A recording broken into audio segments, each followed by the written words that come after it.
Okay, we're in the studio today with Aaron Jensen, City Administrator at the City of Waupaca, and Ron Sari, Superintendent at the Waupaca Area School District. And as is no surprise to anyone, a lot going on with the coronavirus situation. And we've got our city and we've got our school here because there's questions about what's going on, what's next, how are things being handled in the short term. And Aaron, give us a quick overview. What's going on?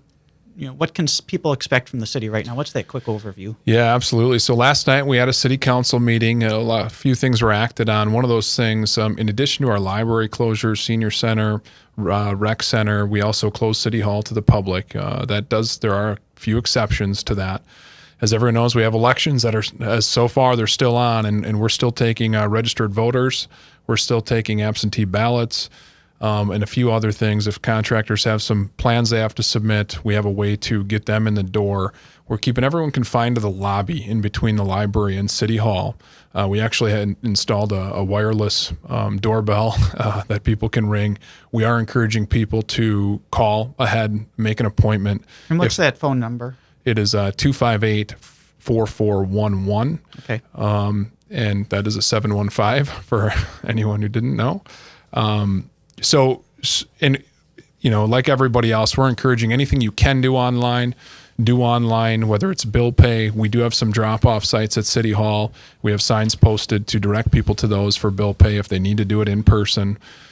It's an interesting time, and I just credit all of our staff for the flexibility that they've had and the teamwork that they've shown over the last 48 hours and dating back to last Friday on being able to pull some plans together pretty quick to make sure that our residents and our staff, we can to make sure we mitigate the risk that they might be exposed to. So, and we'll talk more in just a moment, some more of those details of those plans. Mm-hmm. Ron, what's the overview of the school district right now?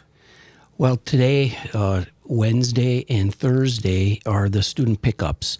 So right now we have the students or their parents coming into the buildings and taking their materials, and then we're in the process of helping families who need hotspots or internet connections, reaching out to them and trying to assist with either the delivery or the pickup of hotspots and connecting with families. What do they need in regards to getting service set up? The other thing is food service and providing meals and determining through surveys which students are looking for food, whether it be meals or breakfast, because we're planning on big grab and go and distributing from WLC and the high school. And then those who are quarantined, we're going to have a bus route going out and delivering meals to those families. So we have 70 families right now and 120 students who signed up. But, we've got 2,100 kids in the entire district. So we're anticipating those numbers to increase as people are made aware that all kids 18 years and younger will be eligible for these free meals that we're going to provide. Okay. So that's kind of the overview where we're at right now with both the city and the school. And let's talk a little more in detail. Things are, I think both organizations are looking to operate as close to normal as you can, if you want to use the word normal right. for it. We're looking, you both mentioned a couple alternatives, but what are some of the details? I know organizations are looking, what are the essential services, what's non-essential? What can people expect the same and different from the city right now? Yeah, I think that's a great question. I think that's probably the first question that people ask is, am I going to be able to get the services I need to get when I need to get them? And the answer is yes. Essential services will continue to proceed for the city of Waupaca. That includes police, fire, EMS. Those services in emergency situations will remain unchanged. I will say that the police and fire department may have a couple things that they're doing internally, or do have a couple things that they're doing. Precautions or safety measures. Absolutely. Yeah. To protect them and the people that they're serving. I think we need to take every precaution to make sure that, a police officer doesn't get it, or a volunteer fire department member. So please know that there should be no anxiety about those services. They will serve our residents just as they always have. Public Works, I think, probably is the next question. If you have like a water main break, or if you have something going on with your sewer, we will respond. Our Public Works employees are fantastic. I just spoke with some of our leadership in that department this morning, and they have a great attitude about being out there and helping the public, and they'll continue to do so. I think the other thing is actually a big one that I didn't even have in my press release this morning, and it's your department, Josh. It's Waupaca Online. I think it's important to know that at this time when people are housebound, really, in some instances, Waupaca Online will continue to operate and make sure they're serving the customers for the people who have that. So we're taking proper precautions both for the safety of the staff and the customers. So there are things we are doing differently short term to operate that aren't our normal day-to-day standards. But yeah, we're there, and it's going to keep going. Absolutely. Yeah, and Waupaca Taxis next on the list. People, there's a lot of people that we feel that's an essential service. A lot of people use that service, and we want to make sure people can get to the hospital if they need to. They can get to the grocery store to get food. So Waupaca Taxi is taking extra precautions, just like you just mentioned with Waupaca Online and everyone else, but they will continue to run that service. The Waupaca Area Recycling Center will continue to run during normal hours. Again, extra precautions taken there with the staff that are working. A little more of a self-serve type setup. And then just some other things going on. Residential building inspections. We're not sending people into homes. They're still going to have to get their building inspection eventually. We're just delaying it. It's not going to delay any processes for the homeowner or anything like that. They'll be able to get what they need to when they need to get it. And then committee meetings and such have changed. We have canceled a couple in the next couple weeks. I would anticipate canceling more, and I would also anticipate moving to more of a virtual meeting.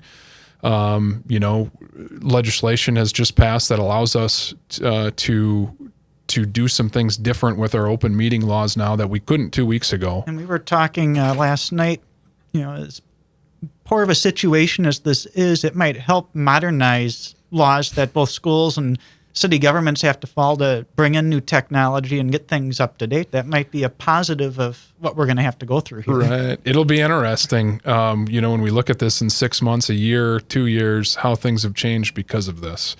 I think that could definitely be one of them. I think we're going to be forced to test it out. We have an emergency management meeting tomorrow night, and I know that there are so many people that are on these committees that their work policies don't allow them to come to these things if they don't need to. And so I'm going to have to work with you, and we're going to get something set up and do things a little different than we have. So that's the primary updates from a city standpoint. So, Ron, from the school district, I think you had a couple really unique things you hit on in your quick overview, and the one that sticks out to me is what you're doing with food service. I think that's really important and really neat how you're going to, try to maintain stuff that you do day to day. So give us some more of the details. What is the school going to be focusing on over, the next few weeks as you operate?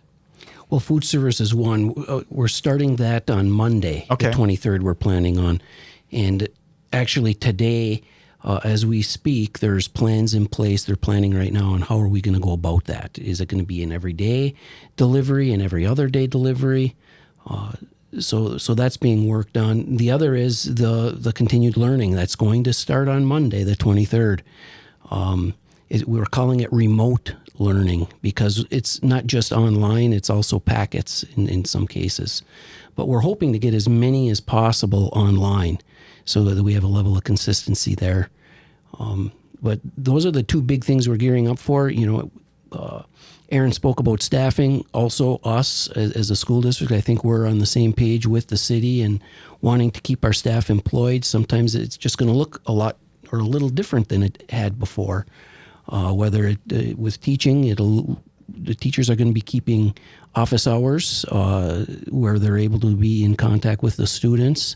We want our teachers to reach out to the students on a regular basis, ensuring that they're participating. And our aides, custodians, food service, they're going to be doing some different work too. Everybody's on call, and we're working hard to keep everybody whole.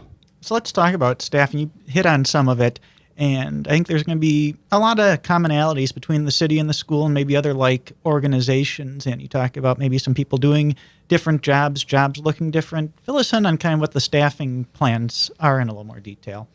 Yeah, I think those are questions that we felt like we needed to answer because we know staff was likely concerned about it, had questions, and it's funny how we just talked about how the last couple of days have seemed like it's been a week or 2 weeks, and time goes slow.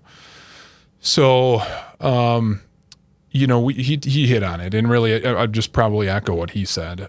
Is that the city's doing the same thing that the school district is, and it's really our stance that we want to keep all of our employees whole, full time, permanent, part time, whether it's hourly or salaried. We understand that the same thing as Ron said. There are going to be some employees that might be doing some things that are outside their exact job description, but still helping move some things forward in our facilities or whatever it may be. We're going to likely have to get to points where maybe we're mandated to all be home. We don't know that, but you're working hard on a remote work setup. People will be on call during their regular business hours and will be expected to report whenever they're needed. If it's 7:30 to 4, or if their regular hours are, at the library, it might be 9 to 6 or whatever it might be.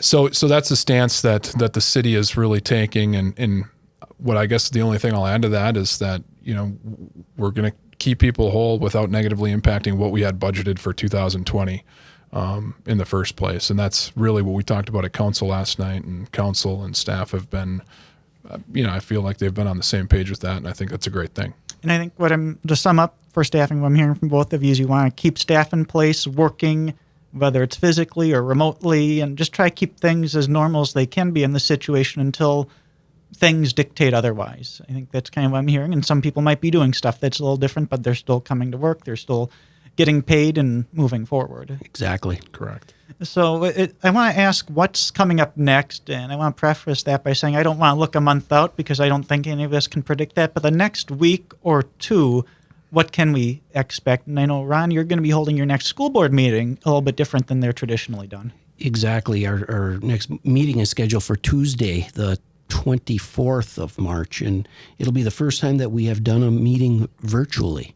So we're excited. It's a little scary. It's different, but it's exciting at the same time. It's going to be a Zoom meeting, and myself and the board president will be in the distance learning room live streaming the meeting, and the rest of the board members and any member of the community and the public will be able to join the Zoom meeting and participate as far as observing the community members, but the board members will be participating in the meeting, and we're excited to try that and see how that goes. We've been working with legal counsel in regards to ensuring that we're still meeting the guidelines of the open meeting laws and taking into consideration the changes that the Department of Justice just put out, Aaron mentioned earlier. So we'll see how that goes. And Aaron, what's next in the next week or two for the city?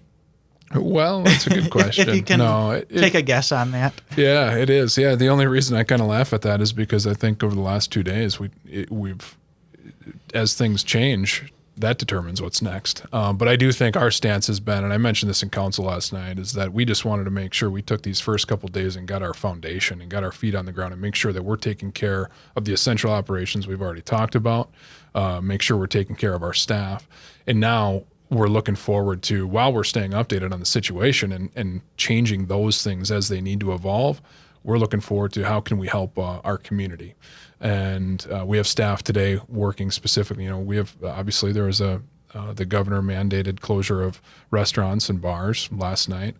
That's going to hurt for a lot of small businesses, specifically them, but other small businesses will be hurt through this. And we want to make sure we can provide resources wherever we can. We had a phone call with the chamber this morning. We want to work with the Chamber of Commerce in doing that. And really, it's just going to test as a community how we come together and how we can make the best of a situation that was probably not foreseen by any of us. So we look forward to collaborating and working on those types of things. One thing I want to add is the tremendous amount of collaboration and teamwork and positiveness and adaptability that our staff, and I'm sure with the city, Aaron, your staff as well, we're just so proud of how they've come to the table and everybody's willing to pitch in and do above and beyond what we would have expected. It for such chaos and changing times so quickly. Everybody's ability to adapt and adjust and remain flexible and open-minded and have a growth mindset through these tough changes has just been very impressive. We're proud of our staff. I would agree. I would say the same for us. I mean, it's been, we've been in meetings for 6-7 hours. You've been in them. And our department heads all have different interests and all have different things that they have to focus on when they're serving their patrons. And I have been incredibly impressed with the stance they've taken, incredibly impressed with, our the availability of our mayor and elected officials. Everyone has come together, and then obviously all of our staff underneath our department heads. I don't have a negative thing to say about what's happened the last 48 hours, which is pretty amazing.